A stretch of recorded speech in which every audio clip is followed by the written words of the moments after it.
Alex, tu fais quoi ce week-end? Bah, j'ai des plantes à arroser, j'ai des pluches à trier. Putain, gros programme. Waouh. Bah. Tiens. Wesh, Evan! Evan Fournier. Qu'est-ce que tu fous là? Evan Fournier, il est à l'apéro! Evan Fournier! Salut les gars. Ça fait trop plaisir, merci d'être là! Merci, Le mec, il arrive, il prend mon pouf. Au calme. Au calme. Normalement, Alex, il a toujours son cul posé là et toi, tu l'as pris direct. C'est vrai. Normal. Ah ouais, bien sûr. Bah, priorité C'est le pouf, c'est le truc le Ouais, plus c'est ça. confortable qu'on ait ici, tu vois. Ouais. Donc on s'est dit quand même, On va te le donner, quoi. On va quand même bien l'accueillir. Normal. Alors, moi, je mets tout de suite les points sur les i. Déjà, quand même, médaille de bronze, Coupe du Monde 2019, quand même. Oh, faut dire les choses comme Magnifique. magnifique. 5 majeurs de la compétition. 5 majeurs de la compétition, quand même. Compétition. T'as l'air content, putain. Merci les gars. c'est cool. T'aurais été MVP si vous aviez été médaille d'or. Ouais, si on était médaille d'or. Ah, normalement, ouais. On est d'accord, hein. Ouais. Et enfin, on termine évidemment avec place pour les JO. Et ça fait plaisir. Place c'est pour les cool. Jeux Olympiques. Tokyo 2020. Ça, c'est beau gosse. C'est cool. Pas Il y a de, déjà le pas de rendez-vous. TQO du coup. Ouais, surtout que là il y a les poules qui sont sorties, enfin pas les poules mais toutes les équipes qui font le TQO qui sont sorties, là ça va être Ça va être une bataille. Hein. ah, ça va Ouais. être une bataille à mort. Ouais. D'accord. C'est clair. Alors évidemment sur la présentation, moi je termine évidemment avec les deux classiques, hein, Légende de Charenton, Égérie de Schwarzkopf. J'étais obligé quand même d'en placer une C'était petite. obligé, ouais, grave. Le menu il est simple, on va parler un peu d'EDF. Vous avez été nombreux à nous demander quand est-ce que Evan y allait venir à l'apéro. Ça y est, on a Evan ici avec nous, ça fait trop plaisir. Et donc on va parler un petit peu du mondial de l'EDF, on va parler aussi Ouais. un peu de NBA. On va être posé. Et donc moi je voulais commencer tout de suite au niveau du mondial.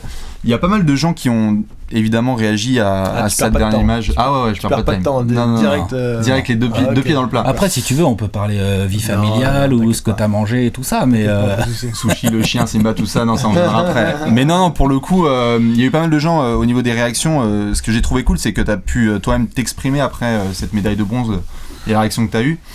Il y a pas mal de gens qui ont interprété ça de différentes manières. C'était quoi le message en fait que tu voulais envoyer? Est-ce que c'était juste une réaction parce que tu étais crevé, il y avait les émotions qui retombaient, ou est-ce qu'il y avait quelque chose derrière? Le message que je voulais envoyer. Ce que t'as balancé sur Sur Insta. les réseaux sociaux? Tu sais, sur Insta, tu t'es exprimé parce qu'il y a eu la remise des médailles C'est ça? où Ouais. on te voit. On voit bien sur ta tronche déjà, d'entrée, on voit que genre tu reçois une médaille de Coupe du Monde, Ouais. mais t'as pas l'air en mode, même par rapport à tes coéquipiers de l'équipe de France, tu vois, Ouais. t'as pas l'air en mode genre, waouh, trop bien. Toi, t'es plus en mode genre, on sait que t'es content parce qu'on sait que avoir une médaille c'est pas rien, Ah, j'étais mais déçu. Mais ouais, déçu. t'étais dégoûté, ouais. t'étais déçu de pas avoir l'or. Mais alors, je vais redire ce que j'ai dit, mais en fait, il y a plusieurs éléments. Déjà, le fait que, en fait, après notre défaite contre l'Argentine, Ouais. on n'a pas vraiment eu le temps, enfin, en tout cas, moi, à titre personnel, j'ai pas vraiment eu le temps de faire un petit peu le deuil de cette finale et de cette médaille d'or, parce que il faut que tu passes tout de suite à autre chose. Bien Faut sûr. que tu prépares tout de suite le match de l'Australie et que tu te remettes vraiment dans un mode. Et donc, ouais, limite, le match, tu le mets à la poubelle, quoi. Mm. Et le fait que j'étais extrêmement fatigué, le fait que on était en Chine depuis un mois et que c'était usant, Les déplacements entre les matchs et tout. déplacements, etc. Mhm. Ce match-là, je joue toute la deuxième mi-temps, je suis Explosion. explosé à la fin. Mhm, mhm. La pression qui redescend et en même temps tu repenses à cette défaite. Et donc ouais, bah c'est forcément c'est un mix de plein d'émotions qui fait que tu craques, quoi. Bien sûr.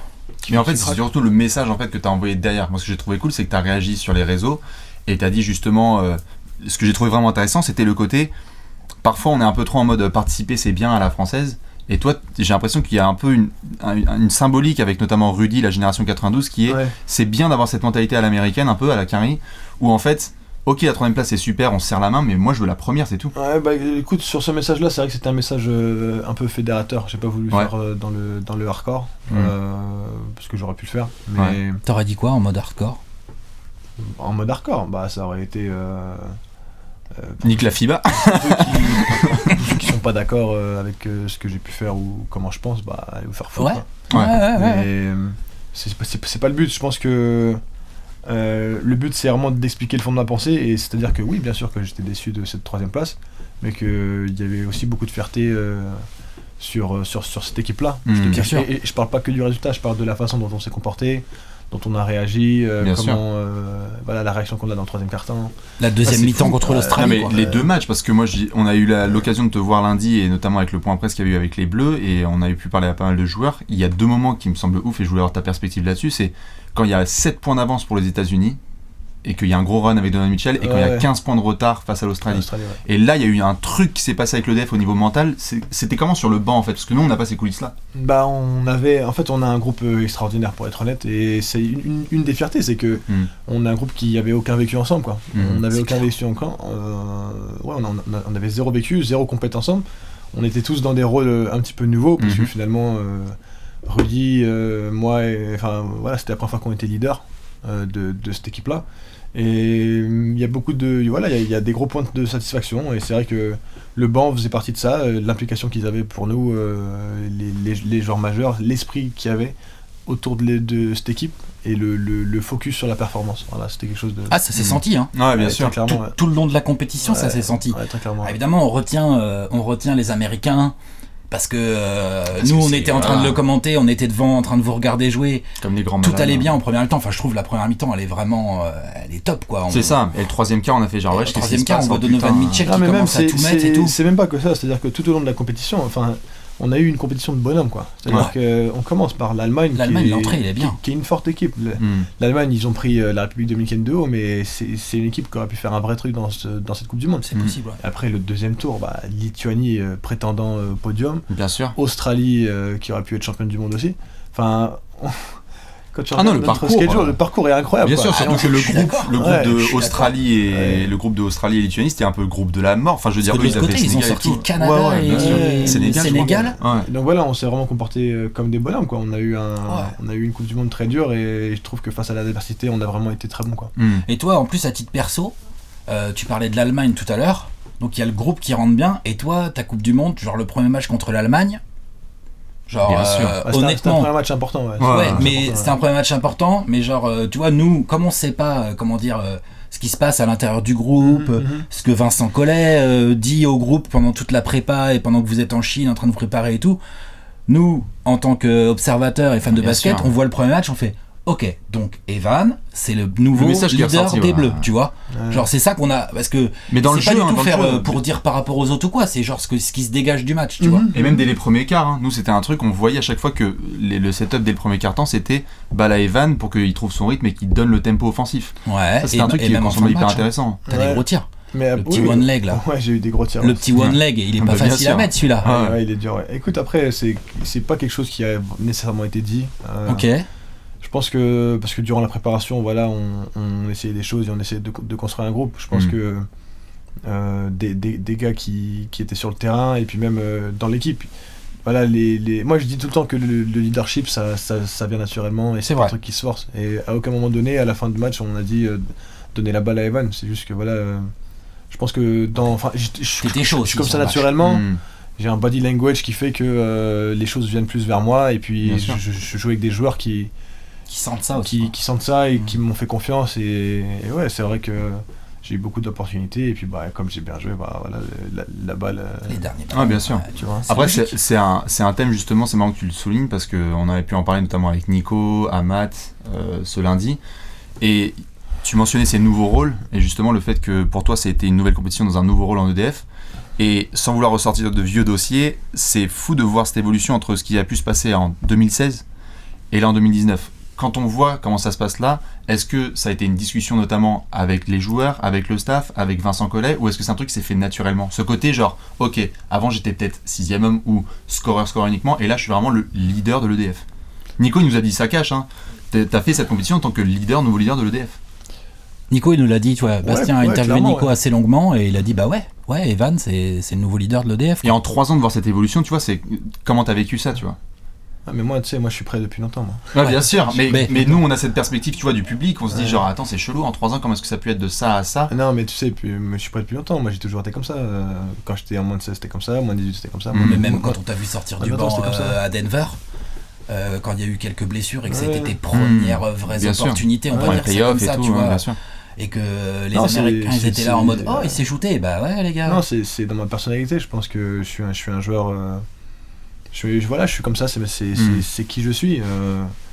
En plus, plus plus j'ai de responsabilités, plus je suis épanoui en fait. D'accord, donc toi, parce que ça me rend meilleur. Toi, c'est le rôle, tu l'accueilles avec.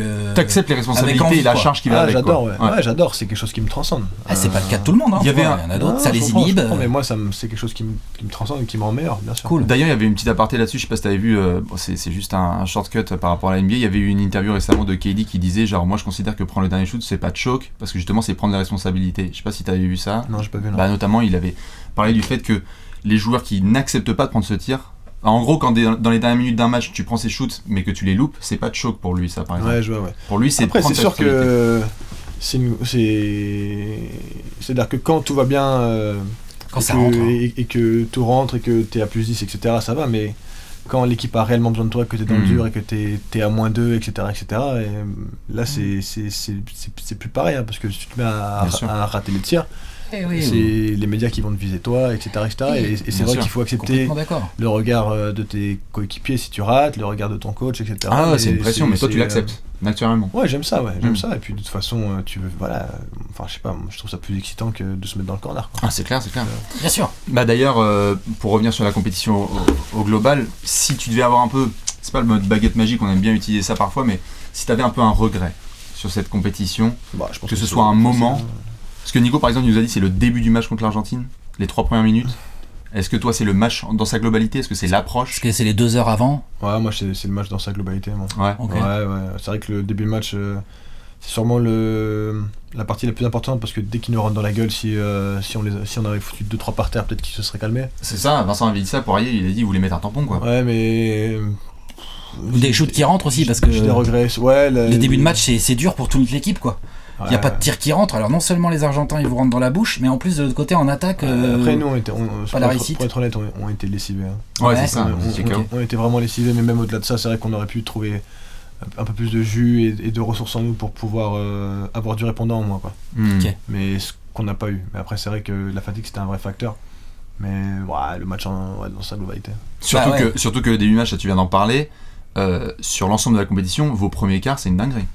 On éclate tout le monde sur les premiers. Vous éclatez tout le monde. Enfin, il y en a peut-être un ou deux de vitesse, mais sûr, sinon, le reste de la compétition, c'était ouf. La Lituanie, ils reviennent sur vous, mais le début de match, la Lituanie, ils vous ont fait peur. Ils ont fait peur un peu à tout le monde quand ils sont revenus très fort. Ouais. Mais le début de match, il est clairement bleu, quoi. Donc c'est clairement le match contre l'Argentine qui reste un peu dans la mémoire. Ouais. Ah bah oui, bien sûr. Bah t'as aucun des leaders, si j'ose dire ainsi, qui fait vraiment son match. Ouais, personne. Ni Evan. C'est Franck qui sort du lot. Ni toi Evan, mais ni Rudy. Le match de Rudy contre l'Argentine, je pense qu'il serait là, il nous dirait pareil. Il ne peut pas être content de ce match-là. Nico non plus, Nando non plus. Le meilleur joueur bleu, c'est Franck Ntilikina. Je dis ça en rigolant dans le sens où il a. C'était pas Louis aussi. C'est le petit jeune de l'équipe, quoi. C'est Louis aussi, je crois. Il est super rentré, tout à fait d'accord. Il a fait une bonne rentrée. C'est vrai. Mais Franck, sur ce match-là. Ouais. Il montre, et d'ailleurs c'est ce dont on voulait te parler aussi, c'est tu t'es exprimé récemment sur Franck, le fait qu'il avait besoin d'une opportunité, tu t'es exprimé là-dessus sans problème. Est-ce que tu peux développer là-dessus, et est-ce que notamment sa compétition c'était un truc que tu sentais venir, qui vous tenait à cœur, vous les vétérans un peu de l'équipe? Comment est-ce que vous avez vécu ça, un peu l'espèce d'avènement que nous on a vécu en tant que public de Franck? Non, moi je savais qu'il allait faire une bonne compète. Parce qu'il a les qualités pour, et que c'est un joueur qui a besoin d'un système pour pouvoir s'exprimer et de jouer pour quelque chose. Vous savez, quand on est dans une équipe qui sont dans les bas-fonds de la NBA, pour pouvoir s'en sortir, il faut avoir une certaine mentalité qui font que tu t'en sortes et que tu arrives à jouer quand même. Il faut pas se mentir, il faut être quelque part égoïste et penser à soi, parce que de toute façon t'as rien à jouer sportivement avec ton club, puisque de toute façon t'es déjà éliminé des playoffs. Les Knicks vont pas être champions je pense pas, non. Ça va être un peu tordu pour les Knicks. Et je pense que Franck c'est pas un joueur comme ça. Franck c'est un joueur qui a besoin d'avoir un challenge sportif. Et donc le fait qu'il soit bien en équipe de France, moi c'était clair. Un coach qui lui fait confiance aussi. Ouais, un coach qui lui fait plus confiance. Bien sûr, des coéquipiers qui lui font confiance. Et un bon système, voilà. Je pense que les Knicks c'est clairement pas la meilleure place pour lui, mais en tout cas il a des qualités pour être un starter en NBA, ça c'est sûr. Ça a été un peu, après je sais pas comment dire, mais t'es arrivé à Orlando il y a combien de temps? À Orlando, 5 ans. Il y a 5 ans. Il y a eu pas mal de, je dis pas que c'était forcément une galère en termes d'instabilité, mais il y avait quand même pas mal d'instabilité. Ah si, c'était une galère. Quand même, voilà, merci, je pense qu'on peut le dire. Mais c'était une grosse galère avec beaucoup de coachs. Enfin, t'as eu combien de coachs, Evan, à Orlando? Peut-être 4-5, il y a eu du Scott Skiles, Vogel. Alors j'ai commencé avec Jacques Jacques Vaughan. Vaughan. qui s'est fait Ah, t'as virer. eu Jacques Vaughan? alors. Ah bah oui, t'as eu Jacques Vaughan au début, toi. Qui s'est fait Jacques virer. Vaughan. Ouais, bah, Après, on a Borrego. eu Borrego. T'as eu Borrego, On a eu ouais. Scott Scott Skiles. Skiles. Vogel. Vogel et S. Clifford. Et Clifford. Et là, Clifford, c'est ton 5e déjà. 5e. Un par an, quoi. Donc, si je pose la question aussi, c'est parce que tu connais ça, un Ouais, petit je peu connais, ouais. ces franchises instables, Ouais. et parfois on a la perspective de l'extérieur quand on regarde la NBA, on se dit genre mais lui pourquoi est-ce qu'il chie, pourquoi il se développe pas, mais on se rend pas compte de justement l'importance d'être dans une franchise stable. Là tu sens que toi il y a plus de stabilité, notamment à Orlando, quand tu vois par exemple la situation dans laquelle est Franck, vu que tu as connu ça maintenant. Ouais, clairement, le fait qu'il y ait Clifford maintenant, il a vraiment retourné un peu notre franchise, hein, clairement. Mais ouais, l'instabilité c'est atroce parce que t'es obligé de te réinventer à chaque fois que t'as un nouveau coach. Il faut tout reprouver, les joueurs qui changent, puis il n'y a pas vraiment de projet collectif, quoi. Ouais. Donc c'est compliqué. Ça, c'est dur. Ouais, c'est compliqué, franchement, c'est très Tu compliqué. sais pas qui va se faire trader ou je sais pas Ouais, puis en plus, quoi. Franck qui s'est fait drafter par un gars qui s'est fait virer derrière, quoi. Ouais, c'est ça, et ça c'est chaud. Hein. C'est chaud.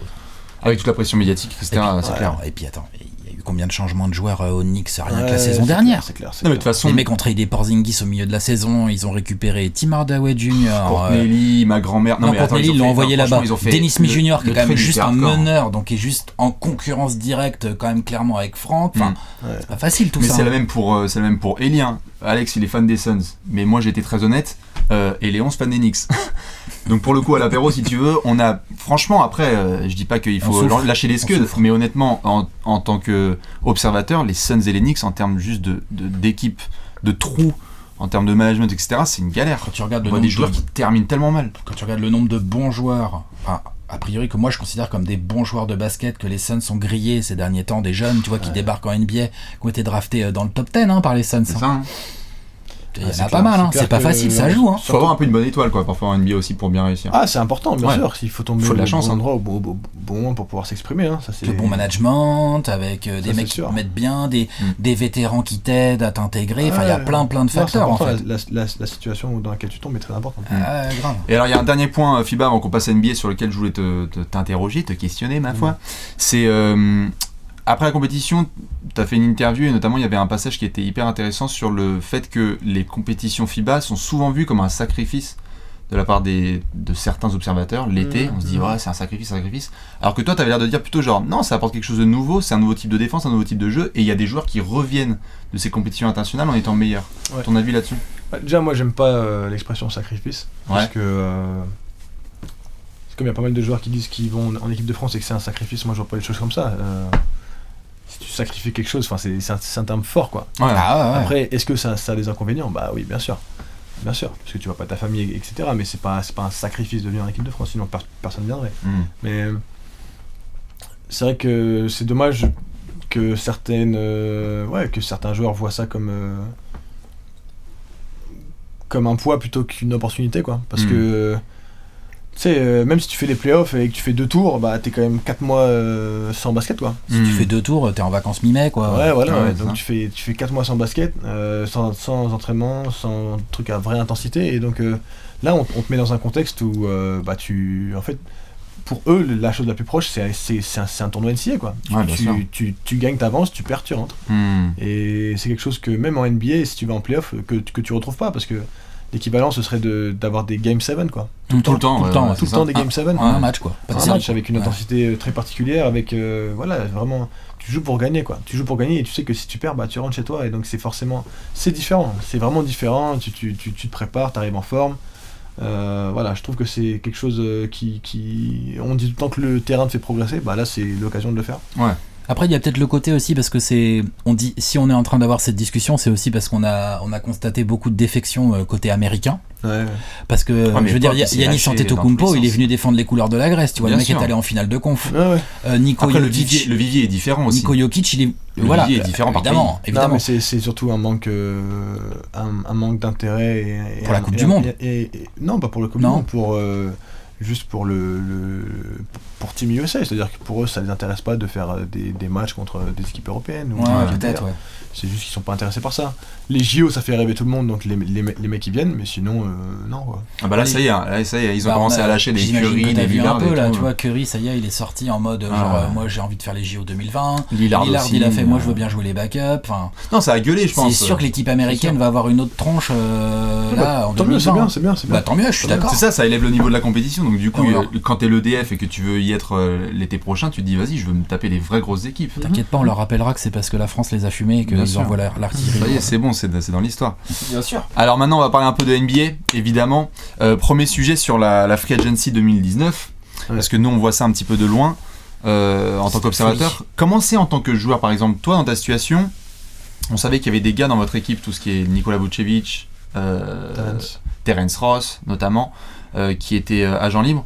Quand on est joueur NBA et qu'il y a ce genre de Free Agency qui arrive, comment est-ce que tu la vis, toi, par exemple, de l'extérieur ? En ayant un contrat, hein, mais juste quand tu as des gars comme ça, avec qui tu as des relations, quand eux sont en situation contractuelle, comment ça se passe ? Bah, quand c'est ton équipe, tu regardes ça avec beaucoup d'intérêt, forcément, mais il y a rarement de surprise parce que tu sais déjà comment ça va. Tu sais déjà, ouais. Ouais. Tu sais déjà, ouais. Genre pour toi, il y avait En pas de doute. discutant avec le management, par ton exemple, pote ou- Vucevic, il allait prolonger, quoi. Pour toi, c'était. Ouais, je savais, ouais, déjà. Ouais. Ouais, je savais. Après, tu sais pas 3 mois en avance. Non. Mais tu sais à peu près les montants, bref, tu t'échanges, tu parles, etc. Ouais. Donc, ouais, Mhm. t'as une idée de comment ça va se passer. Après, pour les autres équipes, tu regardes un peu les moves, les trucs qui sont excitants, Parce que là, cet été. les All-Stars, etc. Tu suis ça, et puis sinon, Ouais, c'est ça. tu regardes les gars qui sont à ton poste pour voir combien de millions ils prennent pour toi, pour pouvoir pour être renégocier situé. derrière, Pour, bien sûr. Ouais, donc voilà. Et même au niveau de la compète, on en parlait juste avant en off, rivalité Miami-Orlando. Là maintenant, il y a un copain aussi à Miami, maintenant, Ouais. Jimmy Butler. Ouais, c'est Ça cool, peut être fun. Bah, c'est marrant, tu vois, tu souris direct parce que tu sais que tu vas le jouer 4 fois en fait. Ouais, bah ouais. Et tu vas te le taper aussi en match-up, face-to-face. match-up, ouais. Non, mais c'est bien, Miami, ils se construisent une belle équipe. De toute façon, c'est toujours une équipe chiante à manœuvrer qui faisait des Spolstra, il est relou. qui faisait des All-Stars ou Bien pas. sûr. Ouais, Donc non, ça va être un beau derby encore. ouais, Ça va être un c'est beau clair. derby, c'est sûr. Et beaucoup de monde a parlé évidemment de Paul George et Kawhi Anthony du côté Davis de aux Lakers, Anthony Davis aux enfin, Lakers, tu vois bien, etc. quoi. Donc ça, toi, tu l'apprends sur les réseaux sociaux, par exemple, ou t'es informé déjà un petit peu à l'avance. Évidemment, c'est compliqué avec ce genre de superstar de savoir à l'avance, mais Tu sais, pendant toute l'année, Il y a on se des parle bruits. entre joueurs de où est-ce que vont aller les joueurs, etc. Mais, vous parlez entre vous, ouais. Ouais, on se parle, ouais. On se parle. Par exemple, quand KD est parti à Golden State, ça se savait déjà depuis un bail, quoi. D'accord. Ah ouais. Ouais, depuis un bail. Ça se savait, je pense que tout le monde le savait à peu près des février. Ok. Des février. Ah ouais. Des Comment bars.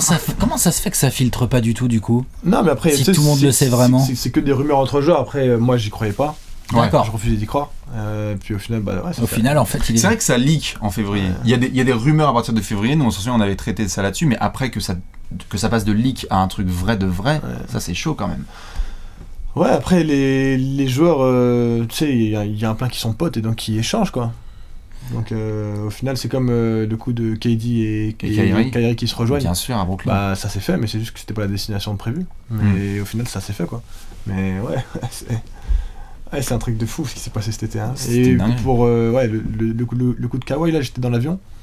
Et quand j'atterris, j'ouvre Twitter et je vois que c'est parti, mais en fumée complet. Et je dis, waouh! C'est violent quand même. Ah, c'est ouais, lourd, c'était- avec Paul George derrière. C'était un choc un peu, hein. Ouais, bien sûr. Ah, franchement, j'étais choqué, moi. Et sur cette rivalité, justement, Lakers-Clippers, d'un pur point de vue basketteur, je dis pas, parce que toi t'es compétiteur, donc je dis pas quelle équipe te fait le plus peur, mais genre, s'il y a une des deux équipes vraiment où tu te dis, ah les gars, celle-là je la mets quand même un peu au-dessus de l'autre, ce serait laquelle? En prenant tout en compte, hein, jeu, joueur, coaching. Lakers-Clippers. Ouais, je vais mettre avantage. Les deux vont être très chiants. Hein. Ouais. Ça- Je vais mettre avantage Lakers quand même. Lakers. D'accord. Ouais. Pourquoi? Pour, je veux Parce dire, qu'il y a LeBron qui va plus fédérer, je pense. Qui va.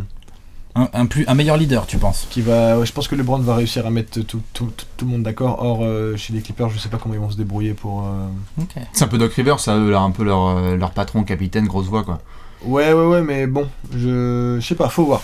Faut voir. C'est vrai que les Clippers, ils vont vraiment faire chier, hein, mais moi, je pense que ils sont plus complémentaires, les Lakers. Ouais. D'accord. Ouais, je pense. Ouais. Sur les double teams, par contre, ça va être fun, hein, avec Pat Beverley, Kawhi, Paul George. Là, quand t'es ball handler, à mon avis, ça va être fun. Ouais. Non, mais après, clairement, les Clippers, ils ont des armes pour être insupportables à jouer. Hein. Ouais, Bah, c'est clair.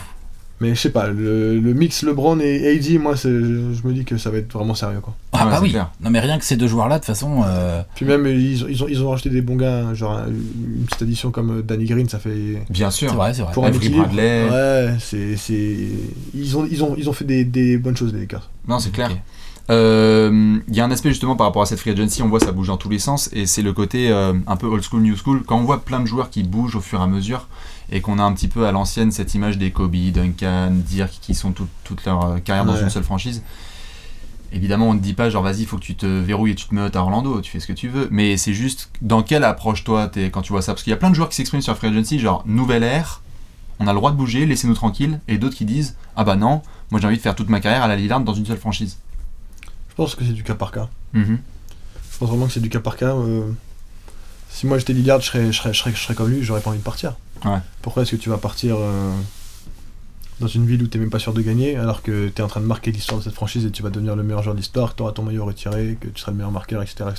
C'est quand même beaucoup plus fort et tu laisses vraiment quelque chose derrière toi, quoi. Mhm. Plutôt que de partir et d'être une pièce ajoutée dans un groupe auquel tu gagneras. Ouais, t'auras gagné, mais à quel prix, quoi. Voilà, moi c'est vraiment du cas par cas. C'est vraiment du cas par cas, je trouve. Et toi, tu te verrais bien plutôt être justement dans ce mindset à la Lillard, quoi. Si t'es dans sa situation, tu dirais genre bon, Nick, je vais pas créer des super teams à droite à gauche, je continue là-dedans. Ouais, si j'étais une superstar comme Damian Lillard, moi je serais comme ça. Ouais. Ok, sûr. Ok, parce que toi, à un moment donné, tu vas avoir ce genre de réflexion à faire, petit à petit. Après, moi, je suis pas une superstar comme eux, genre... Non, mais dans l'effectif d'Orlando. Non, je suis important, bien sûr, mais il faut... Non, moi, je suis ouvert. En tout cas, je partirai pas pour partir. Oui, voilà, c'est ça que je voulais dire. Je comparais pas les joueurs en eux-mêmes, je comparais les situations où toi, tu as un contrat avec Orlando. À un moment donné, là, je crois que c'est à l'été prochain, tu vas avoir une player option à prendre ou à pas prendre. Tu vois, genre, ce genre de truc. Ouais. Du coup, tu fais quoi ? Est-ce que t'envoies des SMS à Rudy, genre, ouais, tiens, je jouerais bien ailier, moi, au Utah Jazz tu vois, j'en sais rien. C'est Rudy qui m'envoie des messages. Ouais, voilà. Non, mais tu vois ce que je veux dire, c'est... voilà, est-ce que toi aussi, à un moment donné, comme n'importe quel autre joueur NBA dont c'est le métier, tu vas devoir prendre ce genre de décision, réfléchir à qu'est-ce que tu veux faire. Donc évidemment, ça va dépendre de ce que vont te dire déjà les dirigeants d'Orlando, hein, pour commencer, j'imagine. Après déjà, il y a une saison à faire. Oui. Qui, en fonction de la saison, ça va dépendre de la saison, quoi. De Bien voir comment les choses évoluent. Moi, j'ai espoir qu'avec Orlando, les choses aillent de mieux en mieux.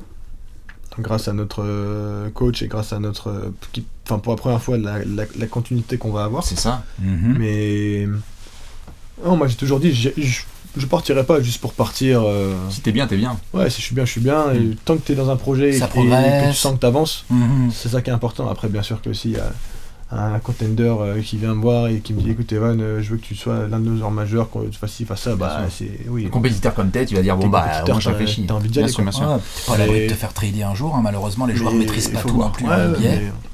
Faut voir, c'est vraiment du... C'est du cave. Ouais, ok, non, bien sûr, tout à fait. De toute façon, pour l'instant, comme tu l'as très bien dit, c'est pas encore à l'ordre du jour. Hein. Bah, tu parlais justement de saison à venir. On va passer à ça avec Orlando et même à titre individuel. Là, c'était bien sur la saison dernière parce que boum, vous faites un run de malade dans le dernier mois pour aller en play-off. On voit une vraie ferveur. En plus, le management a dit on y croit, on back tout le monde. Terence Ross, il y a Al Farouk Amino qui débarque. Tes objectifs à toi et les objectifs que vous donnez un peu pour Orlando cette saison, c'est quoi ? Si là tu débarques quelques jours du camp d'entraînement. Moi je pense qu'il faut qu'on soit dans le top 5 cette année. Top 5 Ouais, faut qu'on soit dans le top 5, faut qu'on vise le top 5. Ok. Comme je t'ai dit, pour la première fois on aura de la continuité, on a terminé sur un gros mois. L'Est est quand même relativement ouvert. Ouais.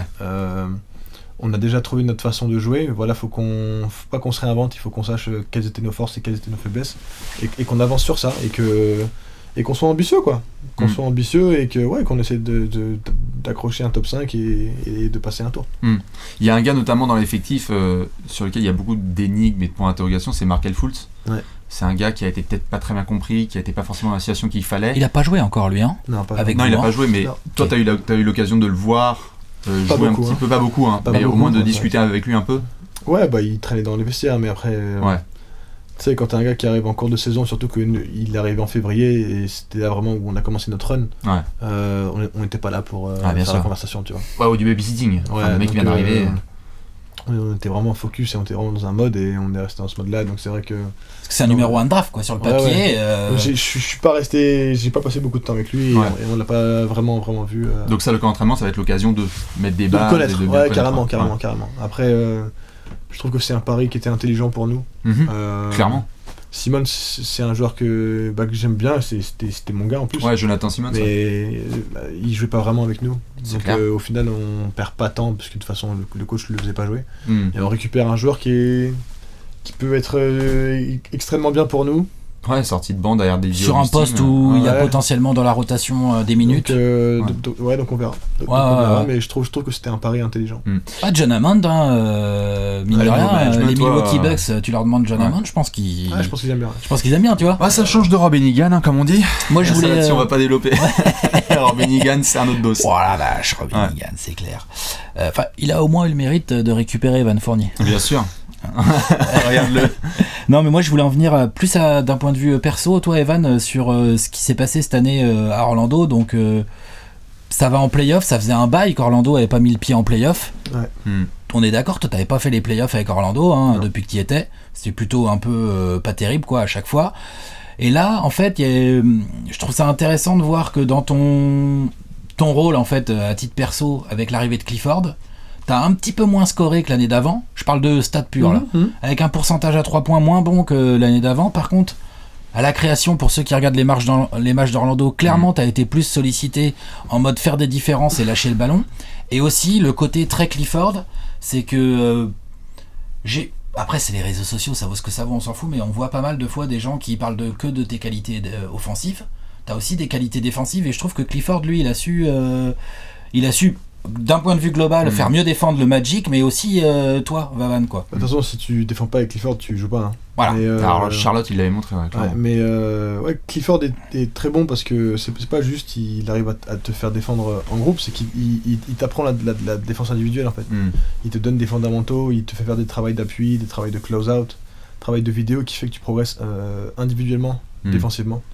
Et c'est vrai que j'ai de la chance de bosser avec lui et donc on a tous vraiment élevé notre niveau défensif. Ça s'est vu. Individuel et sur les schémas collectifs et donc c'est une des grandes raisons pour laquelle c'est ce qui vous permet d'aller en playoff parce qu'on est dans le top 10 défensif, je crois on est 7ème. Ouais, vous avez une bonne défense. Et puis sur la fin de saison, on est premier quoi. Ah non, sur le dernier run du dernier mois, il est absolument incroyable. Il y a des victoires, c'est la Boston évidemment, on s'en souvient parce que ça gueule dans tous les sens, mais il y a eu des grosses wins. Et enfin vas-y si t'avais prévu de continuer là-dessus. Du coup, voilà, parce qu'effectivement l'attaque avec la saison que fait Niko Vucevic, saison de All-Star en 21 points, 10-12 rebonds. 40% à 3 points et tout, il était en feu. Il était en feu, il a une technique incroyable. Tu connais Niko Vucevic. Année de contrat aussi. Année de contrat aussi. Ah oui, il a bien géré, bien joué de sa part, mais c'est bon aussi pour le Magic, c'est-à-dire que quand t'as ton pivot comme ça qui est en mode très compliqué à défendre, je pense que pour toi Evan, en termes d'espace, en termes de ça change des choses, pour Aaron Gordon également. Disons que la relation que j'ai avec Nico sur le terrain, c'est que moi je lui ouvre des espaces et lui m'en ouvre aussi. Votre pick and roll il marche assez bien. Il marche même très bien. On est d'accord. Mais il marche d'autant mieux quand Niko Vucevic met tout à 6 mètres quoi. Ouais, c'est ça. Ouais. C'est ça le truc. Ça change la life. C'est ça. Mais ouais, pour revenir sur ma saison individuelle, j'ai moins scoré, mais c'est juste dû à mes pourcentages. Parce qu'au final, je prends le même nombre de tirs, je suis autant agressif, etc. Surtout à 3 points. Surtout à 3 points, ouais. J'ai pas foutu un tir l'année dernière. Donc, t'exagères, hein. Moi j'ai 34% d'écrit là sur mon petit. Ouais, 34, c'est bidon, 34.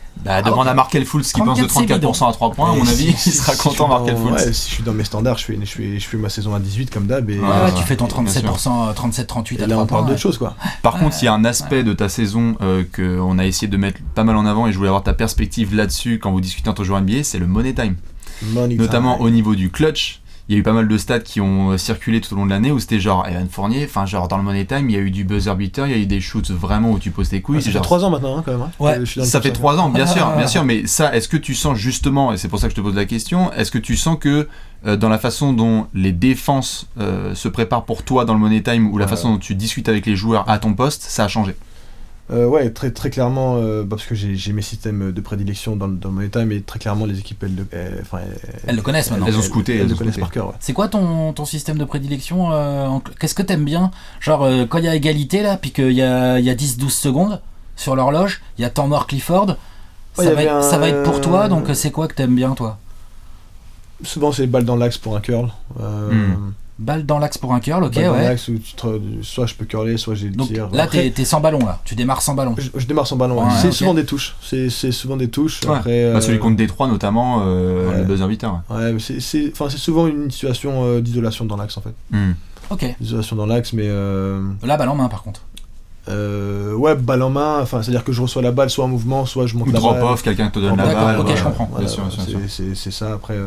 Ouais, c'est un moment qui est cool hein, à vivre, hein, forcément, de voir l'horloge, ouais, le décompte tourner, puis t'as la balle, tout le monde s'écarte, et tu vois les gens qui se lèvent et le bruit. Bref, c'est cool quoi. T'attends de voir si ça rentre ou pas, quoi. Ouais, c'est Après. cool, c'est Non, cool. non, C'est carrément, cool, bien sûr.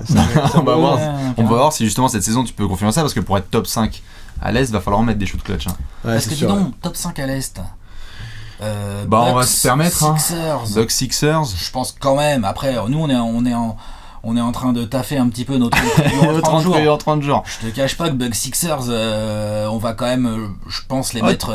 Ouais, tu gardes du bien Toronto placés aussi. à Ouais. l'Est. Toronto, on les ok, garde ils un ont peu perdu haut. Kawhi, mais ils ont encore des gars très très sérieux. Ouais, Après- Brooklyn, ça va être Brooklyn, faut voir, sympa à parce que défendre KD, aussi. il est quand même blessé. Donc, Ouais, mais ils ont des salauds oui, quand même en mais attaque, enfin, ça là, n'y a pour rien. le coup, ils ont des bons joueurs, mais ils ont pas KD, quoi. Non, c'est sûr. Quand même, je veux dire, t'as quand même Brooklyn avec Kevin Durant ou Brooklyn sans Kevin Durant. Je veux dire, c'est quand même un joueur, t'es Bah, d'accord? disons Evan, que c'est un joueur qui change tout. ceux qui sont sûrs. Bucks Sixers, Ok. Raptors. Qu'est-ce- Sûrs, les Raptors? Bah, Devant justement, c'est le point Je d'interrogation. demande, Est-ce que. je te pose la question. Bah non, pour moi ils sont pas sûrs. Non. Ok. D'accord, ok. Indiana, Non. Ils sont pas sûrs, mais c'est une équipe qui peut y prétendre aussi. qui Ouais, peut y ouais. prétendre, ouais. Brooklyn. Pas sûr. Celtics. Ouais, c'est X, ouais. Ouais. Ouais, tu penses aussi, Mhm. ouais. Mhm. Ok. Mais donc, c'est ça ce que tu veux dire, c'est qu'en gros, il y a un top. Il y a un 2, top 3 là, qui et se puis définit un derrière, peu, il y et a une après, c'est bataille, ouvert. quoi. Ouais. Donc, Après, il y a s'il des pas de équipes blessure, ouais.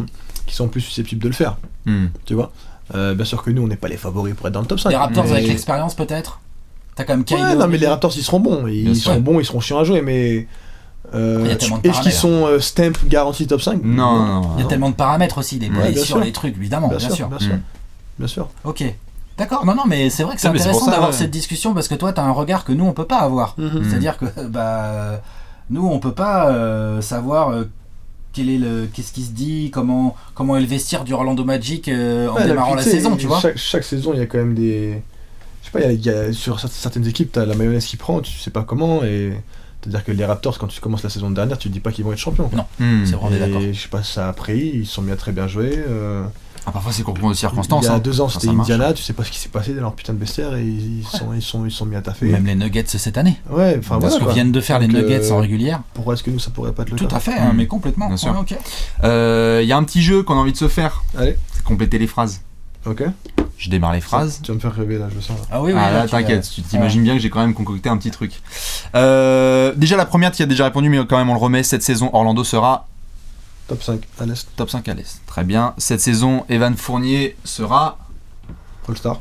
Je sais que c'est ce que tu voulais que je dise, donc vas-y. Ah non, même Non, pas, même pas, même pas, même pas, clutch. Dis ce Non, non, que même tu pas, veux. clutch. Eh, si tu nous sors défenseur de l'année, ou quoi que ce soit. il y a Ah, un non, mec non, à mais- Utah qui va faire la tronche, mais Non, sinon. mais t'aurais pu dire, non, mais t'aurais pu dire plus efficace à 3 points, tu vois, par Non, exemple. All-Star. All-Star. Carrément, ok. En scred, Hugo de Bourg-Palette sur Twitter, il est. Sur Twitter Ouais, Hugo, tu commences à être un peu chiant là, change de refrain là. On est d'accord.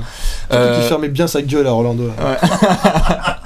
Il était un peu. Il tremblait un peu hein, quand on l'a vu sur la vidéo. Fournier pour lui. Ouais. Il s'est lâché le dernier jour. C'est bien, normal. c'est bien. Ouais. On C'est verra, normal, on non, verra en c'est off. normal, On verra en bien off. sûr. Tu nous raconteras un peu en off. Ouais, ça va. ouais. Le meilleur joueur en NBA, c'est qui? Le meilleur joueur c'est compliqué. Hein. Le meilleur joueur De ta Là, perspective actuellement, hein. actuellement là. Ouais, bah oui. C'est toujours compliqué de répondre à cette question parce que ça dépend de l'effectif, etc. Mais... En fait, je posais la question parce qu'il y a beaucoup de monde, tu sais, souvent c'est par rapport au script. Ouais. Et il y a 1 an et demi, on était là, genre vas-y, fermez les yeux, c'est LeBron. Et avec ce qui est passé l'année dernière, il y a un peu de gens qui commencent à le reculer un peu dans la hiérarchie. mais- C'est plus une réponse automatique comme ça, non. Ok. Ouais, maintenant j'ai envie de dire que KD quand même. D'accord. J'ai envie de dire KD. KD sur Malgré 2 jambes, sa c'est le meilleur blessure. joueur au monde. Ouais, ouais. Malgré sa blessure. Il va revenir. Ah là maintenant en Il va BC devoir là. revenir de cette Ouais. blessure. Ah ouais, bon bah là je sais pas. Moi je te dis Kevin Durant en forme. Ok. La saison dernière, le vrai MVP, c'est qui?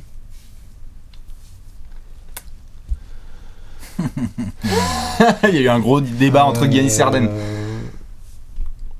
Pour moi c'est aucun des deux en vrai.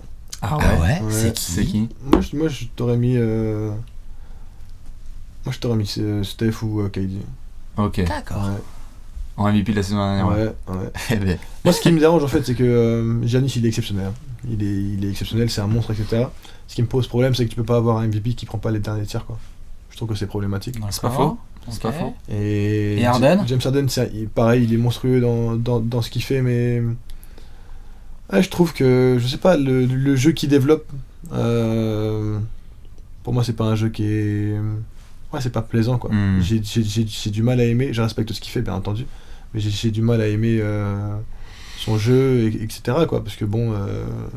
c'est quand même que de l'isolation, c'est beaucoup de dribbles, beaucoup de tirs compliqués. Tu sais qu'il y a toute la Rockets Nation qui est en train de se désabonner. Ah mais parfait, pour Twitter, là. parfait, là ils sont au taquet. Non mais encore une fois, hein, je respecte énormément les deux joueurs et ils sont extrêmement forts et je dis pas que leur titre ils l'ont pas volé. Hein. Non, mais je dis juste que pour moi, voilà, je trouve qu'un gars comme Steph ou comme KD chaque année c'est...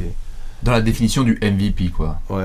Après, encore une fois, tout dépend de tes critères. Bien sûr. C'est quand même ça l'argument numéro 1. Quel est ton critère? Si c'est le meilleur joueur de la meilleure équipe, bah Milwaukee, clair net, meilleur L'année bilan. dernière, oui. Et donc toi dans ta hiérarchie c'est lequel ton critère?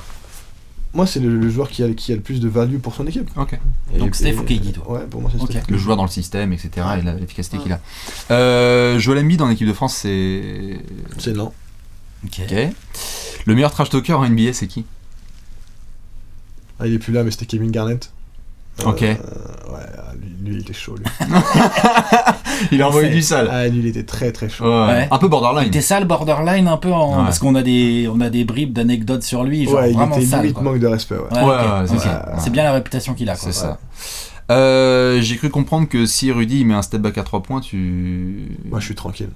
Je suis tranquille. Ouais, mais tu peux raconter cette story. Il y a quoi jamais. Ouais. Bah, c'est un pari qu'on a fait à la Coupe du Monde en Espagne en 2014, puisqu'ils s'entraînaient, on faisait les cons à l'entraînement et ils s'entraînaient à faire des step back.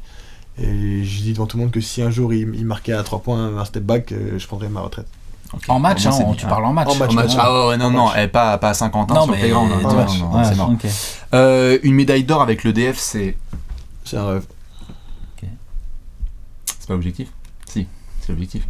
C'est moi quand je dis c'est un rêve, pas que ça va pas arriver, mais c'est que depuis que je suis gamin je rêve de gagner un truc avec l'équipe de France.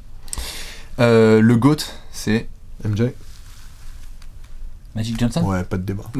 Magic Johnson. MJ, le vrai, le seul.